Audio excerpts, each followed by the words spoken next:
What's going on, guys? Welcome to another episode of Smash JT. Tonight, I am going to raid my parents' attic.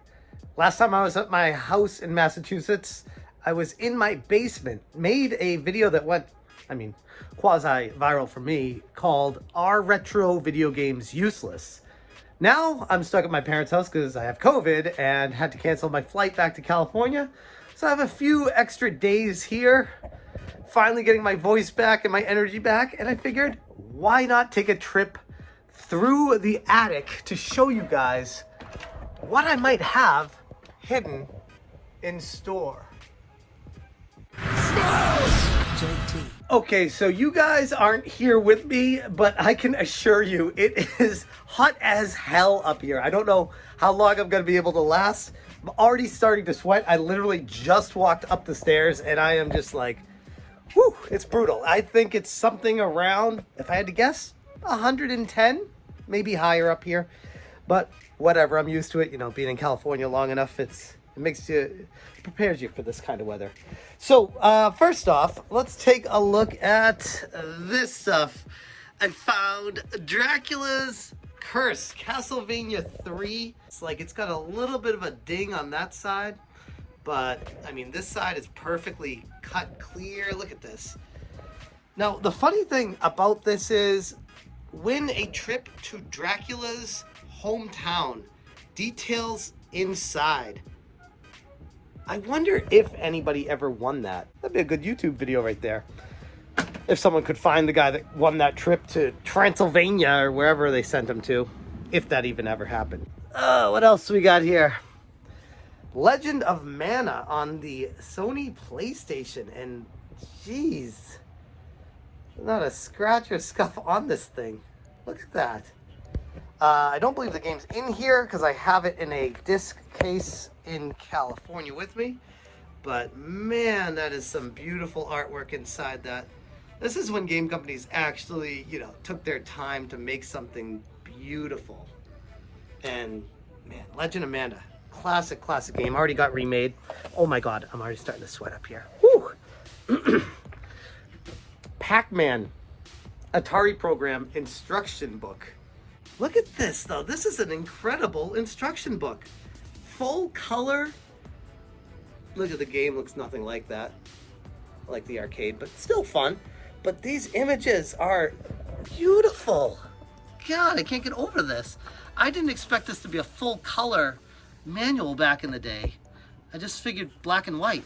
I mean, this has cartoons. I wonder if like Nintendo took a page out of this, no pun intended, to make like the Legend of Zelda instruction book. That is an awesome instruction manual. I might have to do the rest of this downstairs because oh my god, I can't be up here much longer. Night Trap instruction manual. Wow. In perfect condition. Over 1.5 hours of real video. I remember when this game came out, it was mind-blowing. See, this is funny. This came out like 20 years later, and they already started degrading it to black and white. You know, you go from Pac-Man to what is this, 20 years later, Night Trap, and it's a worse instruction book than Pac-Man. What the hell, corporate world? Can we have something nice? Why does everything keep getting degraded? Nintendo Power Super Power Club trading cards. Man, those were a trip. And yeah, those are awesome. For those who are and are not familiar, it's going to be a fun trip through memory lane with those. PlayStation 2 Slim, Xbox box, GameCube box broken down, Donkey Konga broken down, and then Drive Force Pro force feedback steering wheel all wrapped up for some reason there. And oh god, there's games over there, CDs. I'm gonna go through this stuff. I'm gonna bring the rest of the stuff downstairs because I can't stay up here any longer.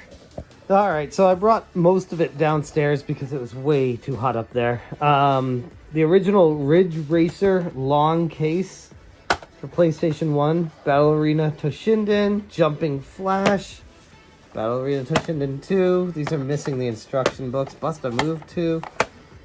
What one is this? This is that ESPN Extreme. That's actually a pretty fun game. Bottom of the ninth. God, I used to play so many seasons of this one.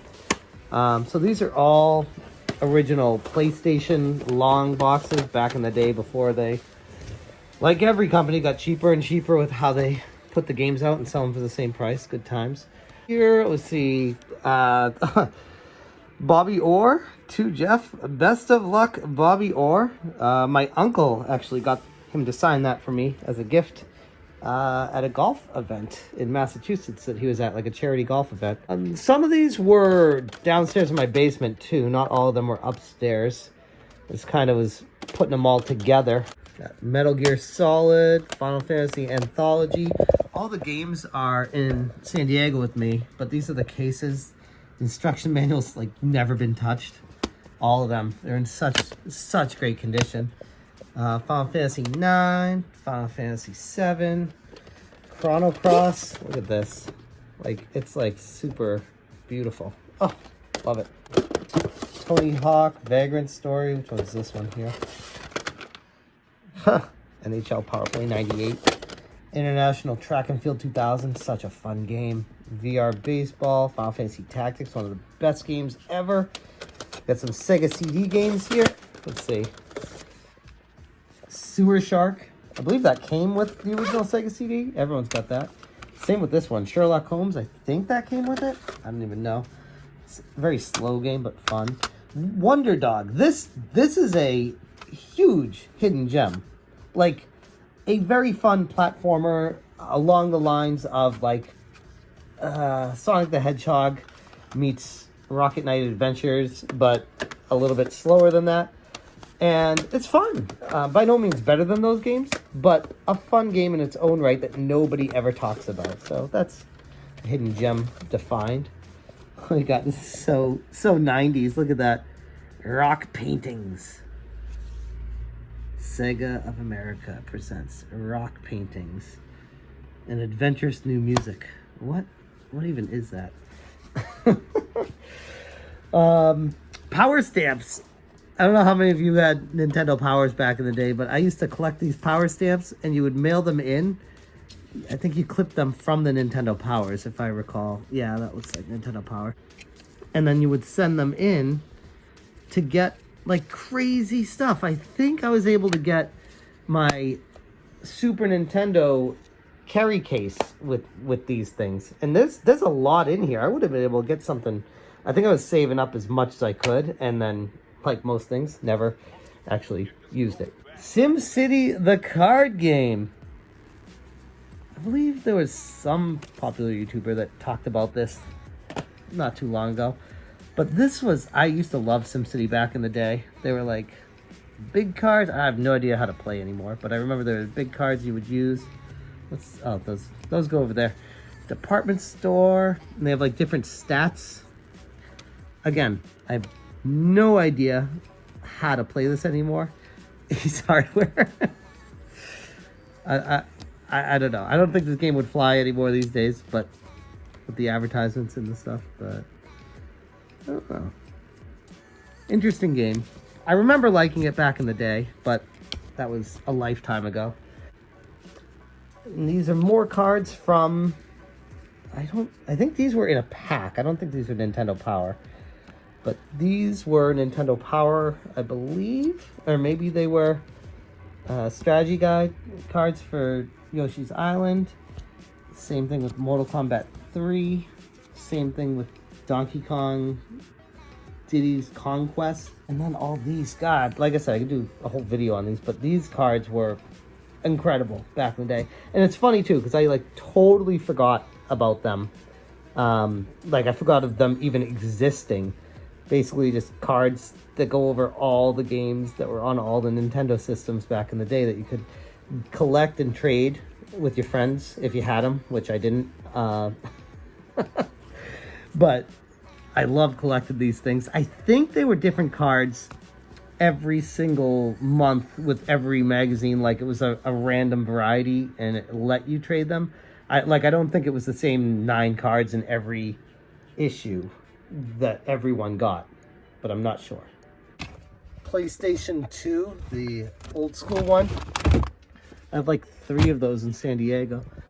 Metropolis Mania, PlayStation 2. A fun SimCity type game, but kind of fell a bit short. But I'm sure that's going to be like on a hidden gems list with Metal Jesus or someone someday. Grand Theft Auto Vice City, Grand Theft Auto 3. These are the original ones that I bought back when they first came out. These are complete and like full, like they have everything in them, like untouched from the day I got it. Even has the poster in the game. Let's see the condition. I have no idea. It's a little scratchy, but not too bad. So, got, oh, it's this Atari Football, 1987. This one is crazy too. This one is Ready to Rumble Boxing Round 2, the interactive boxing game. I remember my brother bought this. He was super excited about it. It is actually really ahead of its time. You plug it in, it has these sensors on the gloves, and there's 2 sets of gloves that you can have. I have no idea if this still works or not anymore. And you can buy all the different characters, Afro Thunder, Raging Rivera. Here's one of the boxes that they come in.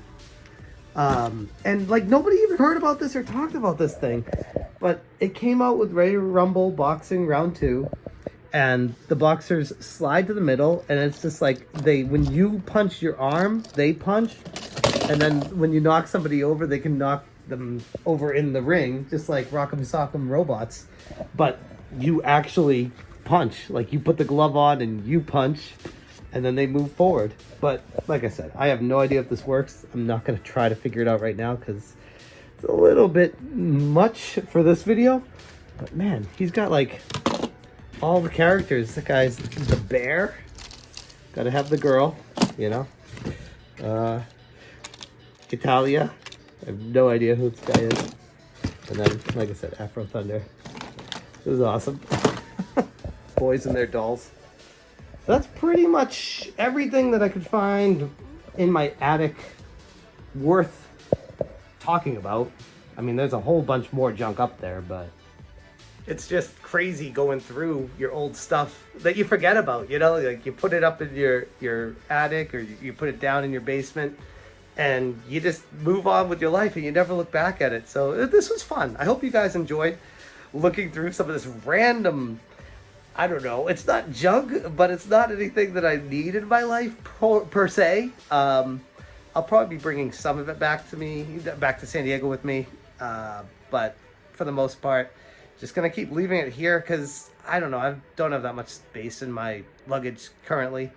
One of these days, I'll just bring an empty luggage bag and fill it with all this and bring it out to my home in California. So anyways, I'm going to leave it there. Hope you guys found this somewhat entertaining. I had a lot of people asking me to do this video, and I'm like, sure, why not? I'm recovering from COVID. It's a pretty basic, straightforward one, so it's been a while since my last video, too. So thank you guys for the support. I'm going to leave it there. You stay smashing.